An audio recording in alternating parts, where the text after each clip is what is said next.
Monsieur le Président de l'Académie géopolitique de Paris, Messieurs les officiers généraux et amiraux, Excellences, Messieurs les ambassadeurs, chers académiciens, Messieurs, Mesdames, les recteurs et directeurs des instituts, chers invités, Mesdames et Messieurs, je suis Jean-Blaise Gouette, homme politique, commandeur de la Légion d'honneur, 2 fois candidat aux élections présidentielles de 2011-2018. À nouveau, je suis candidat à la prochaine élection présidentielle de 2025.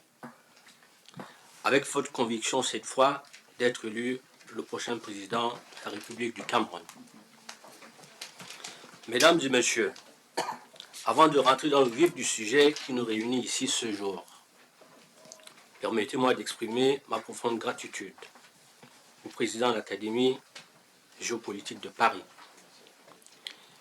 qui m'a fait l'insigne honneur de me convier à intervenir à ce colloque sur l'impact global de la guerre en Ukraine et particulièrement sur la thématique l'Afrique, enjeux et conflits ukrainiens. L'évolution du monde a toujours été jalonnée par des conflits qui, de par leur importance, ont eu un impact modifiant la situation politique, économique ou sociale dans certaines régions du monde.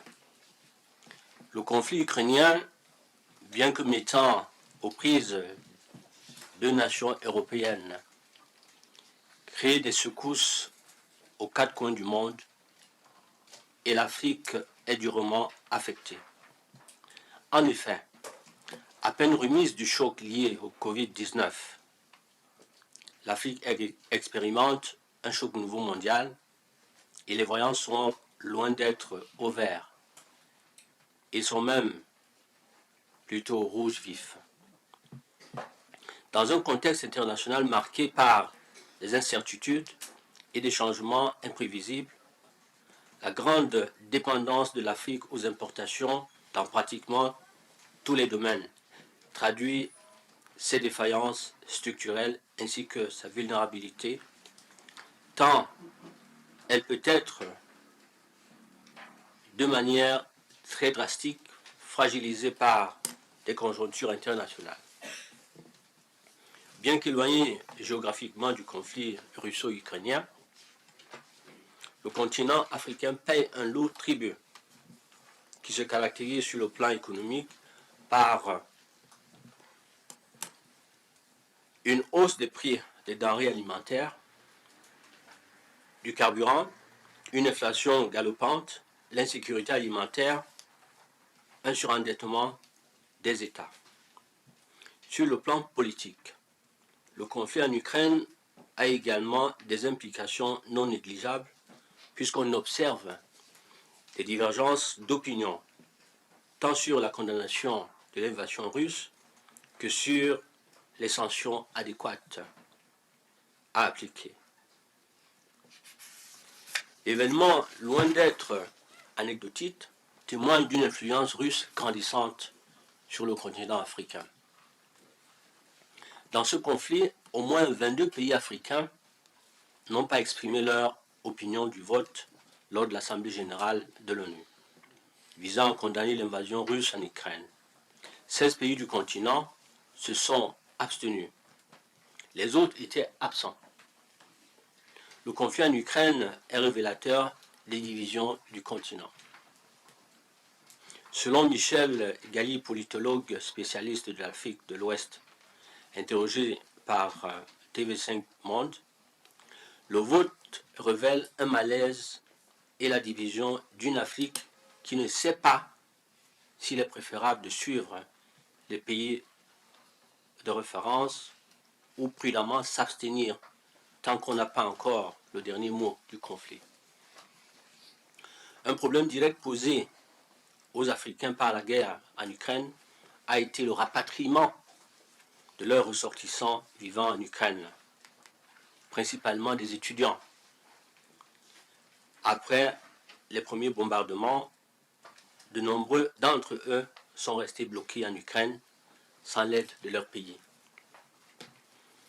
La guerre en Ukraine, comment le conflit est-il perçu en Afrique? Le conflit en Ukraine est révélateur des divisions en Afrique. À Bangui, par exemple, dans la capitale de la République centrafricaine, des centaines de personnes se sont réunies pour manifester leur soutien à l'invasion de l'Ukraine à la Russie. Les manifestants se sont réunis au pied d'une statue représentant des combattants russes qui protègent une femme et des enfants. Inaugurée en 2021 par le président Faustin Archange Touadéra, l'installation de cette statue a pour but de remercier les soldats russes lui étant venus en aide pour reprendre le contrôle du pays ces dernières années. L'avènement, loin d'être anecdotique, témoigne tout de même d'une influence russe grandissante en Afrique, à l'heure où la grande majorité de la communauté internationale condamne l'invasion de l'Ukraine. La position des pays africains paraît ambiguë. Un autre fait remarquable de division du continent pour de nombreux observateurs, l'abstention du Sénégal. Le président de la République, Macky Sall, tient un double discours. D'une part, en tant que chef de l'État, il tente de ménager une opinion publique nationale au sein de laquelle se repent un discours anti-français et anti-occidental. D'autre part, en tant que président de l'Union africaine, il adopte un discours moins nuancé en faveur de l'Ukraine.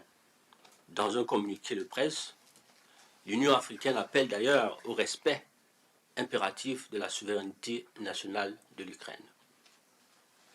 L'Afrique du Sud, qui s'est abstenue, a rappelé son inquiétude pour les civils ukrainiens.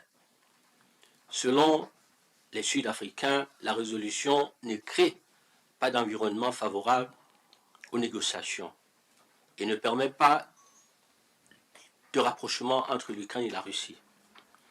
Selon Francis Patinet, interrogé par TV5 Monde, le pays aimerait se positionner en tant que médiateur en Ukraine, entre l'Ukraine et la Russie. Madagascar, qui s'est aussi abstenu, a fait de même. Toutefois, la majorité des pays du continent, 28, s'est prononcée en faveur d'une condamnation de la Russie. L'Afrique du Sud approuvait originalement les textes avant de s'abstenir.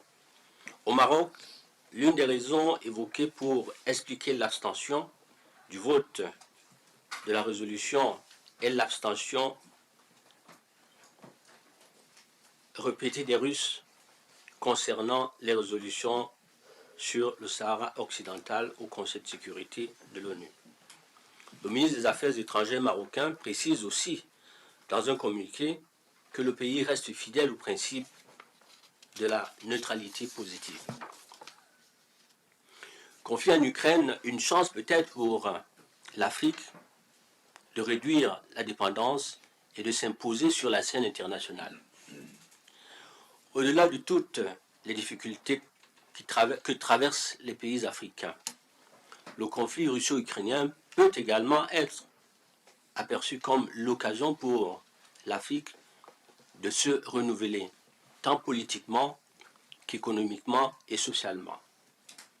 Face aux différents chocs mondiaux, une réponse africaine est nécessaire pour stabiliser les marchés de produits de base, faire face au coût croissant de la dette, tout en augmentant la capacité des personnes à être en sécurité sur le plan alimentaire, afin d'endiguer la dépendance aux importations et aux exportations. Un financement à long terme sur les infrastructures dans le secteur agricole et un renforcement de capacités industrielles s'imposent. Le continent africain fonctionne en dessous de ses capacités agricoles. Les pays africains doivent donc profiter de leur part de 60% de terres arables dans le monde pour produire davantage de nourriture. Cela permettra de faire baisser le nombre de personnes touchées par la famine et d'être mieux préparés pour affronter les prochains chocs externes. Le développement des systèmes inclusifs en Afrique se présente également comme une nécessité pour promouvoir un commerce intra-africain. Dans ce sens, la création en cours des zones de libre-échange continentales africaines marque une évolution notable, en ce sens qu'elle va faciliter le commerce et favoriser la circulation des denrées et produits made in Africa.